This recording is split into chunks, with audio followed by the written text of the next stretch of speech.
Unearthing the feminine implies that the feminine is buried beneath the soil.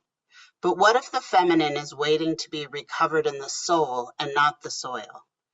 This is my attempt to bridge my chosen form of process art to the theme and material of our shared pilgrimage in Mexico City.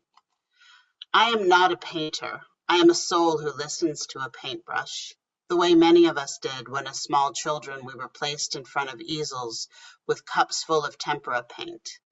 Using tempera, the paint of childhood, I give in to play.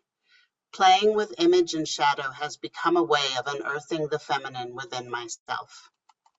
I begin by placing a sheet of paper on an old hollow door that I lean against a wall. This becomes the portal and the paintbrush is my key. I listen for what color the paintbrush chooses and for how it wants to move that color around on the paper. I notice how my body feels as I move the paintbrush's lead. The practice of portal painting allows me to enter what Carl Jung called the tiny hidden door that leads inward. This is the space where the unknown and the imaginal dance. Entering this space can open your eyes and welcome your heart. Fragments of images emerge. I engage with them and they evolve. The images, like a waking dream, continue to work on me long after the paintbrush has been put down. And each time I return to the painting, another door awaits me. Allowing the paintbrush to lead when I am painting gives me the experience of swinging from without to within and within to without, like Hermes, the Greek god of doorways. It is a weaving of the seen and unseen on the paper and within me. In a swirl of snakes and a sea of hot air, our vision can be obscured, and we become blind to the full picture. We live in a world, a country, a body that has buried the feminine, a culture that has tried to put the feminine into a pink cage. There is something inherently feminine about facing the blank page and having the courage to make a mark, to take a step inward. We all need to find ways to open the tiny hidden door and to let the feminine out and to let ourselves in. Stay with the image, whispers the ghost of James Hillman. Stay with the image. I add paper and paint. A mouth appears.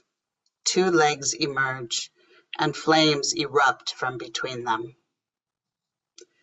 What surfaces next are two eyes that witness the emergence of what I call a pickle jar, where inside the goddess dances. I continue to follow the paintbrush, and the story continues to unfold as a sense of knowing is uncovered. The paintbrush continues to connect fragments and to open doors. When the painting is complete, there is an internal settling, a sense of arrival. This time a haiku surfaces. May pink cages melt and witches and goddesses take their rightful place. Los Días de los Muertos, the Day of the Dead. On a fresh piece of paper, I make marks, marigolds and the moon. I use my paintbrush to access the door, to bridge the threshold and to lift the veil, to ready myself for what I know is coming. Pablo Picasso said, painting isn't an aesthetic operation, it is a form of magic designed as a mediator between this strange world and us. Mediation and magic feel essential as the strangeness of this world intensifies. And then it is the eve of the 2025 presidential election in the United States. Life joins death, and they both hover over mismatched and clashing stripes of red and blue. And we wait. And in the aftermath of the election, I paint this, swinging from without to within, watching the news and painting, painting and watching the news. We all swing.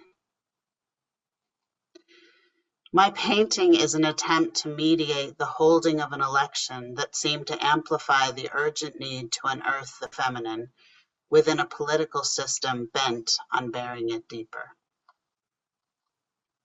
I added paper and paint as I searched for balance in the roots. I never made peace with the whole, but I did take notice of the 7 tiny imperfect spiders that emerged. Each one was weaving a small, delicate web of influence in their own sphere. I sensed that despite the painting not feeling complete, I wanted to take it down, but instead I turned it over and continued to paint. As I covered the masking taped seams of the first image, red and blue continued their conversation. The polarization of the red and blue seemed to find some balance around a transformed pickle jar that had become a beaker or a test tube, balanced on the back of a giant spider. Perhaps a spider big enough, I hoped, to weave a new umbilical cord that might tether us all to a world where the feminine might be recovered. In the dark center, in the womb, is where diamonds are made and diamonds are found. This is where the tiny hidden door leads and where the active portal painting can take you. Join me